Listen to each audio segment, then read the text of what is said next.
En esta primera lámina presento la estructura general de esta presentación. Y bueno, para empezar, como introducción, tengo que hablar acerca de la motivación que me impulsa a hacer esta investigación. Bueno, como existe una alta demanda por dispositivos y la industria que requiere altos requerimientos en hardware, eh, se ha visto que este avance tecnológico requiere de hardware especializado. Cada vez se necesitan CPUs que hagan operaciones en un menor tiempo posible y que existan memorias que almacenen todos estos datos con los cuales los CPUs van a estar trabajando. Debido a esto, eh, necesitamos que este avance en términos de academia nos impulse a estar generando nuevos diseños que, como bien digo, la industria, debido a sus requerimientos a nivel de manufactura, como podemos ver en esta gráfica, cada vez van creciendo a través de los años. O sea, hay un mayor tamaño de demanda en manufactura a nivel de tablets, smartphones, PCs, etcétera. También en industrias como la aeronáutica y en módulos de control como en la parte automotriz. Todos estos módulos de control son necesarios y todos estos requieren hardware cada vez más especializado. Todos estos avances tecnológicos a nivel de hardware eh, han ido aumentando debido a que siguen a la ley de Moore, que es esta ley de Moore, es el número de transistores en un circuito integrado cada vez es mayor y va a estar aumentando 2 veces cada 2 años. Esto hace que el nodo tecnológico vaya avanzando. El nodo tecnológico es el ancho del canal del transistor y cada vez es más pequeño, ¿no? Esto me refiero a la manufactura de un transistor. Como van haciéndose más pequeños cada vez los circuitos integrados y cada vez más pequeños los transistores, pues cada vez hay más dispositivos que pueden estar dentro de un chip o de un circuito integrado.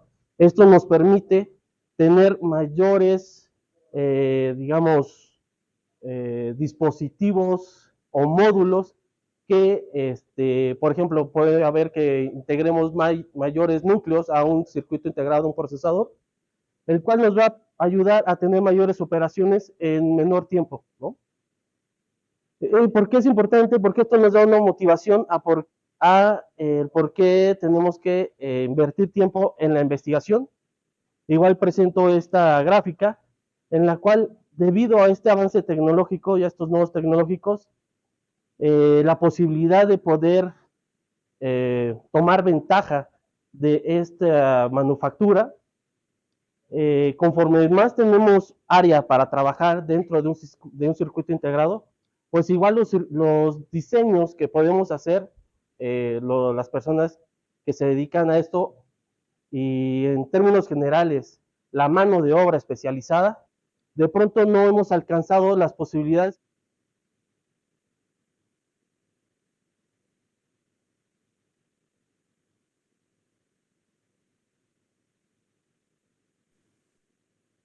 Existe un problema. La industria bueno, también la parte académica no se ha enfocado mucho en la parte del procesamiento de las operaciones. ¿Qué quiero decir con eso? Que cada vez se pueden hacer más operaciones en un tiempo menor, pero ¿con qué va a hacer esas operaciones, digamos, un CPU? Pues necesita datos, necesitamos alimentar el CPU con datos. Y de ahí que crezca esta necesidad de entregar los datos al tiempo que necesita el CPU para aprovecharlo. Si el CPU, por ejemplo, en esta gráfica, aquí estoy mostrando, por ejemplo, en un procesador de solamente un núcleo, los requests o las solicitudes de los datos que pide hacia la memoria, pero aquí están los verdaderos accesos a la memoria. Y como vemos aquí, podemos ver que es de 1000 a 1. Quiere decir que hay 1000 solicitudes, pero solamente un acceso por cada 1000 solicitudes. Esto es bien importante porque nos estamos dando cuenta que hay un cuello de botella. No se está haciendo eficiente. ¿De qué sirve que pueda correr a hacer muchas operaciones si no hay con qué hacer las operaciones? Entonces, de ahí nace esta motivación. Y bueno, igual en esta gráfica podemos mostrar que igual en el campo de las memorias y en los estudios se ha ido avanzando en la parte de hacer cada vez más grandes estas memorias. La capacidad cada vez ha sido mayor. Y igual el ancho de banda, o sea, cuánta información se entrega, ¿no? En dado tiempo, cuántas transferencias. Pero el direccionamiento, hay un problema con eso. En ese concepto se llama latencia, que es el tiempo que toma cuando el CPU hace un request, una solicitud de un dato, hasta que encuentra el dato en la memoria, hasta que tiene el acceso a esa memoria. Este tiempo es muy importante porque si, por ejemplo, tenemos muchos datos a los cuales necesitamos accesar, pues entrar a todas esas localidades de memoria, y si la memoria es cada vez más grande, pues vamos a tener más tiempo de búsqueda para encontrar esa localidad de memoria. Entonces, la latencia va a ser muy grande. Hay técnicas como, por ejemplo, la jerarquía de memoria, que nos ayuda a disminuir la latencia a través de niveles de memoria caché. Estas memorias caché pueden tener un nivel, 2 niveles y 3 niveles. Estas memorias tradicionalmente utilizan RAMs estáticas. ¿Por qué? Porque son más rápidas, pero tienen un problema. Son más, necesitan mayores transistores que una SDRAM. Por una configuración, por ejemplo, puede tener 6 transistores. Y en el caso de una SDRAM, puede tener una configuración de un capacitor y un transistor.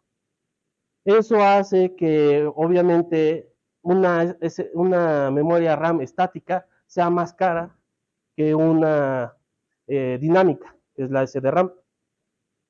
Bueno, el objetivo de este trabajo de investigación es el diseñar e implementar un controlador de tasa de datos dobles con algoritmos para reducir la latencia para una memoria SDRAM, una memoria de acceso aleatorio dinámica, síncrona. Los objetivos de este primer semestre son investigar y entender el funcionamiento de una memoria de controlador DDR, diseñar una memoria de controlador DDR, simularla para ver su correcto funcionamiento y entender a nivel de concepto cómo son las escrituras, cómo son las lecturas, qué hacen periodos de inactividad y cómo se generan estas señales de los comandos como lecturas y escrituras. De igual forma, como necesitamos implementar algoritmos para reducir la latencia, bueno, esa igual es una de las objetivos de este primer semestre, y en este caso hice una investigación de algoritmos de compresión de datos y hice la implementación en un lenguaje de programación, en este caso lo hice en Python. Un poco de marco teórico de cómo funcionan las memorias SDRAM. Es importante saber cómo funcionan y cómo están constituidas, debido a que la memoria del controlador tiene que controlar cada una de las celdas de los bits de una memoria SDRAM. ¿Cómo se conforman? Cada celda de memoria, de bit, de la memoria, está constituida por un transistor y un capacitor. A través de las líneas de palabras vamos a activar cada transistor, lo vamos a encender y lo vamos a apagar dependiendo qué localidad de memoria queremos leer. Si queremos leer, por ejemplo, la localidad, primero tenemos que encender el transistor y vamos a ver lo que está almacenado en este capacitor. En este capacitor, dependiendo si es un 1 lógico o un 0 lógico, va a tener cierto voltaje almacenado aquí. En el momento que encendemos el transistor, a través de la línea del bit vamos a tener la escritura o la lectura. Pero ¿qué pasa? Cuando tenemos una lectura, el capacitor se va a descargar. Después de cada lectura es importante hacer un refresh. Un refresh es volver a escribir sobre el bit. Entonces, constantemente tenemos que estar reescribiendo. Por eso se dice que es dinámica. Y es dinámica porque, bueno, igual es una memoria volátil. Si de pronto se desenergiza esta memoria, pues se van a descargar los capacitores y la información se va a perder. Entonces es importante siempre mantener un voltaje que esté dentro de este capacitor o que siempre esté energizado. El control de estas líneas de bit y de las líneas de palabra las controla un bus o buses de direccionamiento que están divididas en dos, las de la columna y las del renglón. A través de estas vamos a poder ingresar a la localidad de memoria y en esa localidad de memoria ya están dentro todos los, por ejemplo, si son de 64 bits, van a haber 64 celdas de bits.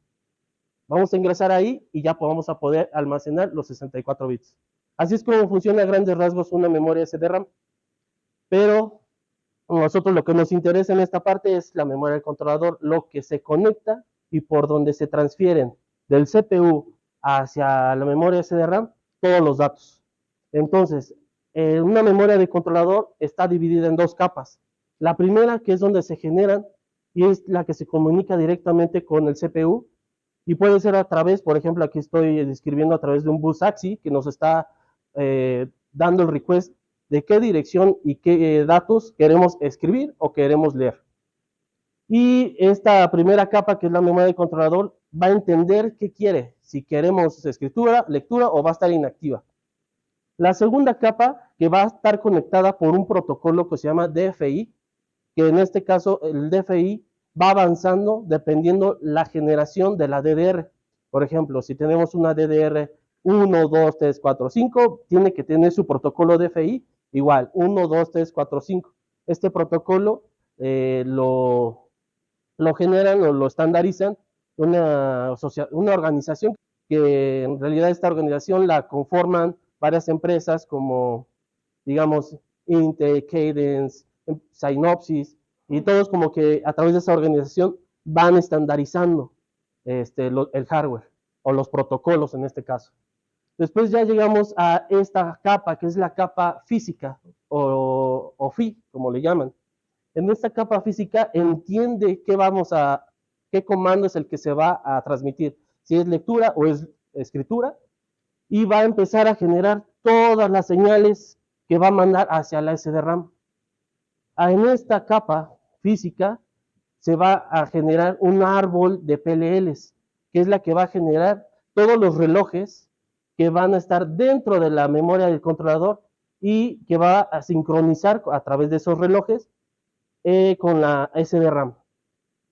Es muy importante la generación de estos PLLs porque existen dos importantes frecuencias a las cuales va a estar trabajando una DDR.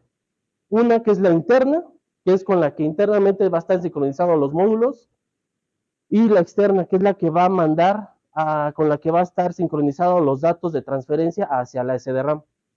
Eso es muy importante porque dependiendo de esa frecuencia vamos a estar transmitiendo un número determinado de transferencias en un segundo. Cada memoria o DDRs tienen ciertas características que más adelante ahorita las voy a presentar. Por ejemplo, las primeras generaciones, la primera generación es una SDR, que es de Single Data Rate. Quiere decir que va a haber una transferencia en un ciclo de reloj solamente. La segunda, bueno, y su reloj interno es de 100 MHz y se va a estar transfiriendo, va a transferir los datos en sincronía con un reloj de 100 MHz.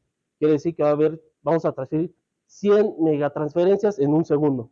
Ya si lo queremos ver en bytes, para el ancho de banda, y estos son teóricos. No quiere decir que todos los DDRs o todas las memorias soporten estas transmisiones.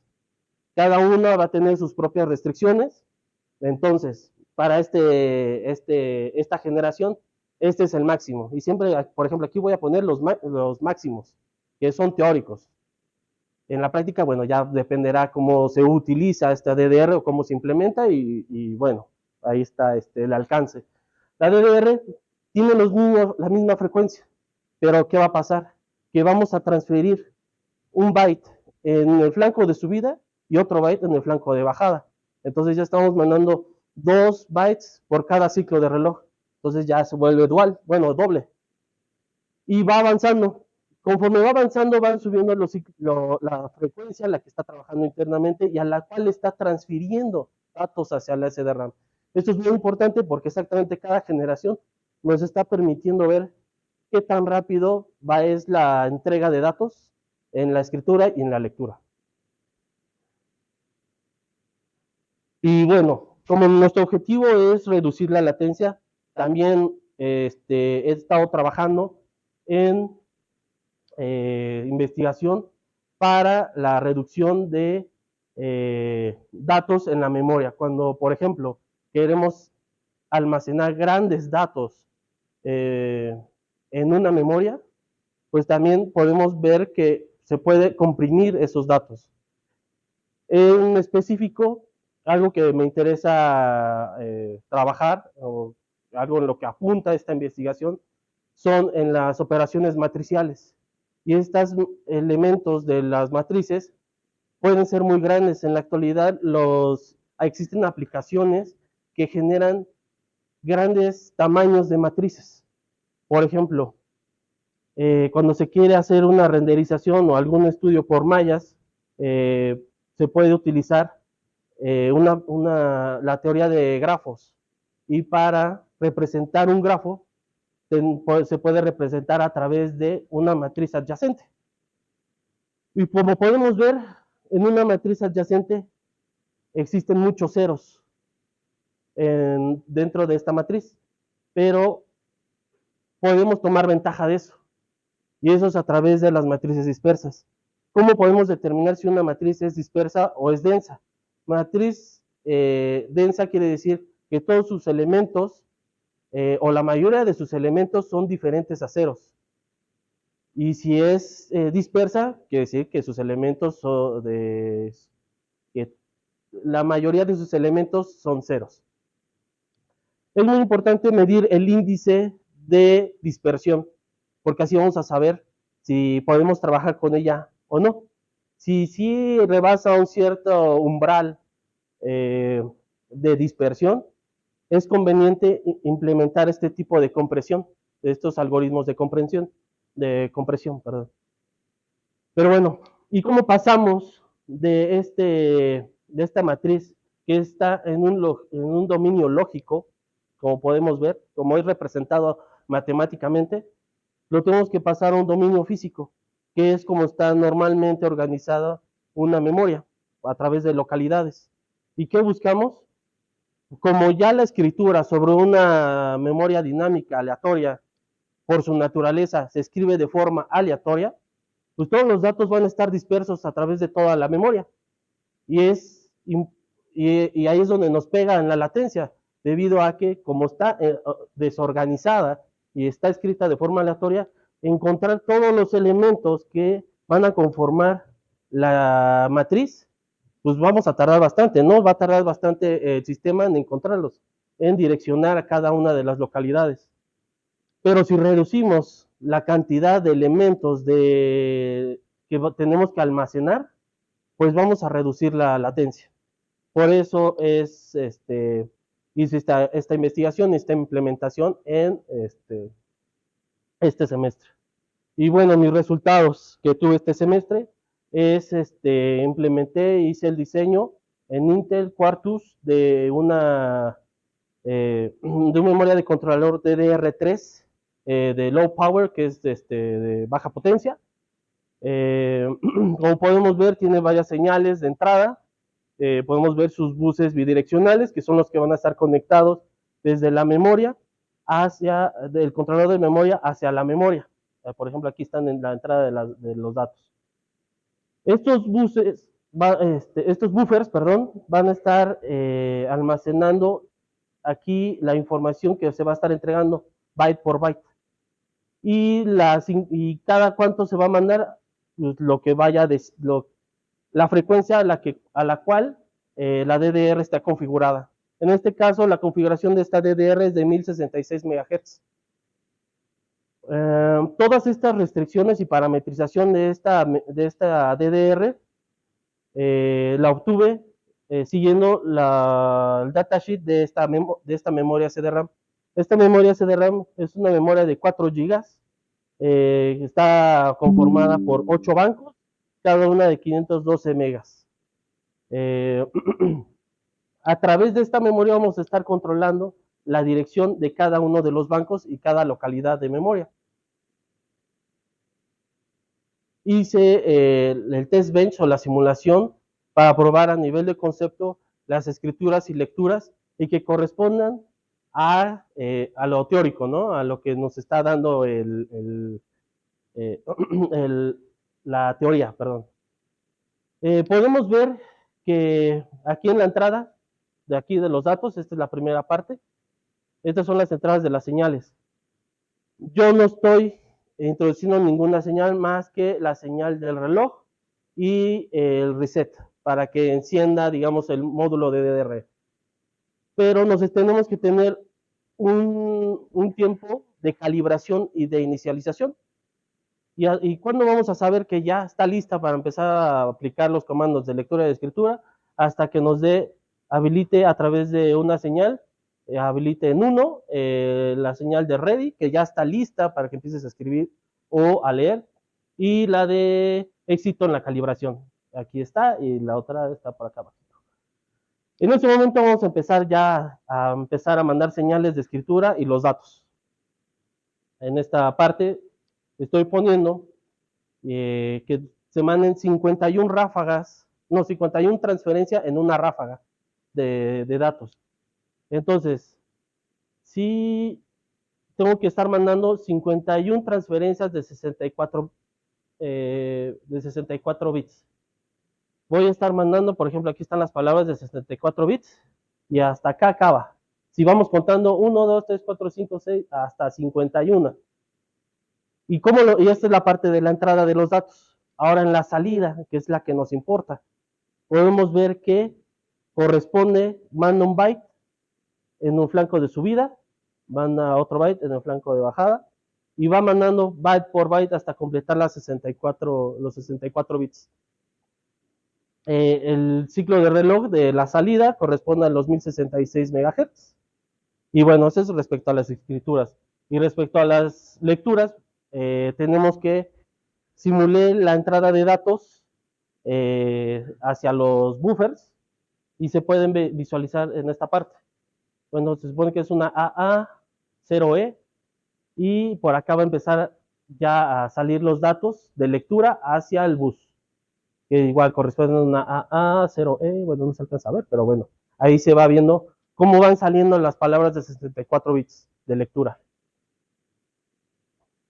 Y de igual forma, como había mencionado, hice un programa en Python que a través de un grafo hice una matriz adyacente, construí una matriz adyacente y hice la compresión de datos. Por ejemplo, yo en esta parte estoy mostrando mis resultados, que de una matriz de 10 por 10, bajé, o sea, en vez de almacenar 100 elementos de la matriz, vamos a almacenar 32 elementos solamente. Estos valores, estas salidas que conforman los 32 elementos que se almacenarían, se conforman por los valores no cero de la matriz, en qué columna están ubicados y el apuntador de cada reglón. Entonces eso nos va a ayudar a direccionar a través de ese apuntador la localidad y el valor a la cual vamos a estar accesando en el momento que se quiera leer y reconstruir la matriz. Pero bueno, en este caso, solamente en esta parte hice la parte de la compresión de datos y bueno, empecé a graficarlos, diferentes matrices para diferentes tamaños, pero lo que fui variando fue el índice de dispersión, que es el número de elementos no ceros entre el número de elementos de la matriz. Y como podemos ver,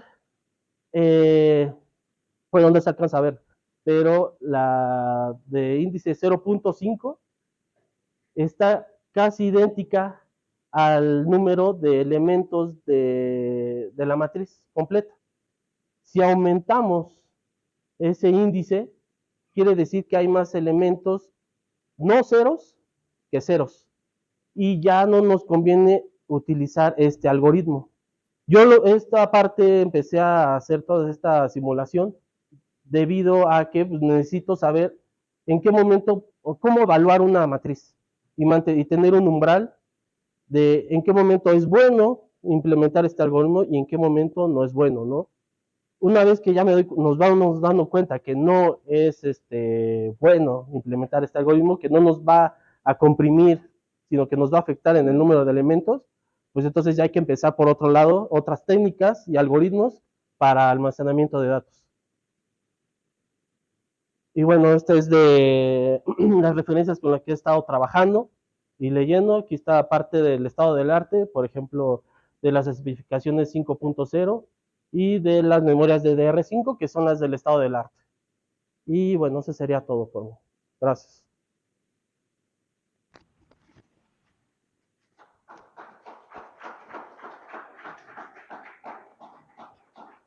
Gracias, Silvin. Gracias, Silvin. Bueno, ya nomás tenemos como menos de 5 minutos para hacer preguntas y me voy a permitir hacer más preguntas. Con relación a la parte de la implementación ya física de la memoria, ¿esa no la van a hacer? ¿No la va usted a diseñar? ¿Se refiere a ya tenerlo en silicio, bajar el diseño? Sí, o sea, usted nos mostró por ahí un diagrama con transistores. Ese es propio de la memoria SDRAM. Ajá. O sea, esta ni siquiera es de la tecnología DDR5. No, sino que el controlador va a estar mandando datos a una memoria que está hecha de esta forma, o sea, está diseñada de esta forma. ¿Y no va a ser usted? No, yo no voy a diseñar la memoria, voy a diseñar el controlador de esa memoria. Es que valdría la pena a lo mejor que también se metiera a ese tema. Sí, es muy interesante. Está bien. Ahora, ¿va a trabajar usted con lo que es el protocolo de comunicación de los datos o esa parte tampoco? Sí, es importante trabajar con este protocolo que mencioné, que es el DFI, porque ese nos va a permitir mantener ese nivel de transferencia de datos, sí. Porque esa nos va a comunicar entre las dos capas que mencioné. Entonces es importante, en realidad es una memoria de controlador dividida en dos capas. Y dentro de ese, digamos, de ese controlador está sus protocolos que van a estar comunicando los módulos, por así decirlo. Ok. Y bueno, ya ve que ahora con las cuestiones de seguridad informática también se han ido implementando algunos algoritmos de criptografía para los datos que quedan almacenados precisamente en memoria. En esa parte tampoco va. No, de hecho, uno de los miembros del laboratorio, no quiero decir quién, ha estado trabajando en ese tema, pero bueno, está un poquito por ahí empolvándose, pero creo que valdría la pena, no sé. Sí, no se va a meter. No, en la parte de, al menos de seguridad, no es mi intención, porque realmente mi objetivo está dedicado a reducir la latencia. Pero, pues bueno, igual no lo voy a descartar al 100%, pero sí, es buena idea igual pensar en algo por ahí. Y de corrección de errores de los datos, tanto, sobre todo los leídos, ¿no? Que es cuando puede haber errores. Este tipo de tecnologías, bueno, ya como ya está estandarizado, ya muchos de ese tipo de problemas ya están como resueltos dependiendo de la tecnología en la que esté trabajando o la generación. Sí. Entonces, por ejemplo, ya existen estos protocolos que como ya están estandarizados, si se obedecen, no tendría que haber problemas en ese estilo, ¿no? Pero siempre es bueno estar pensando en algo que mejore la integridad de la señal. Claro. Ok, bueno, gracias. ¿Alguna pregunta? Sí. Le voy a abrir micrófono al doctor Marco, entonces nos está acompañando en línea.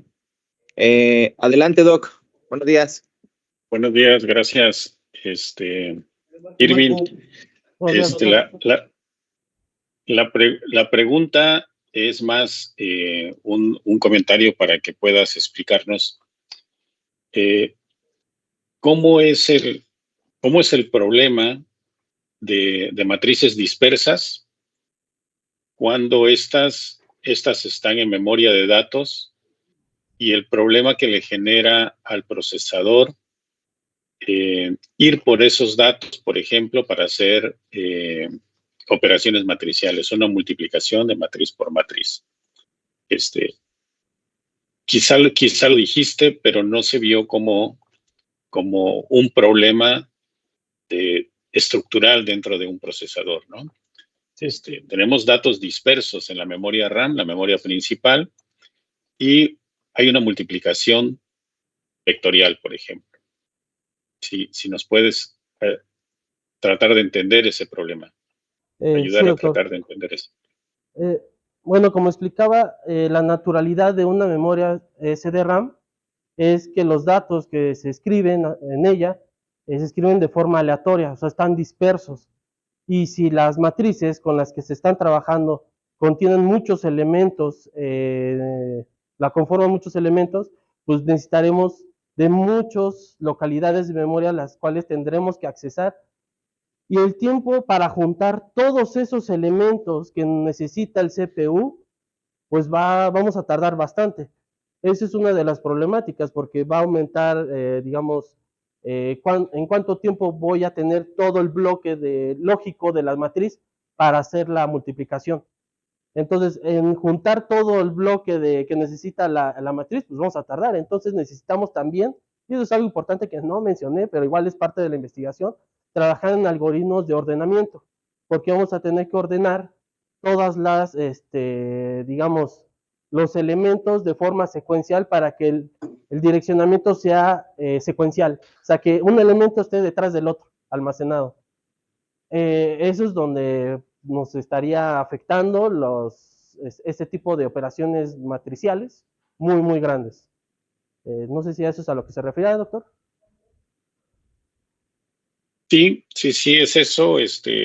Las matrices dispersas tienen sus elementos distribuidos en direcciones no contiguas de memoria y la idea de tu tesis es explorar cómo introducimos en el procesador nuevas instrucciones que primero vayan y recojan los datos y las dejen en un espacio de manera estructurada para que el procesador, cuando haga un acceso a memoria, un load vectorial, por ejemplo, se encuentre los datos que está buscando ya organizados y en un ciclo de máquina los pueda traer.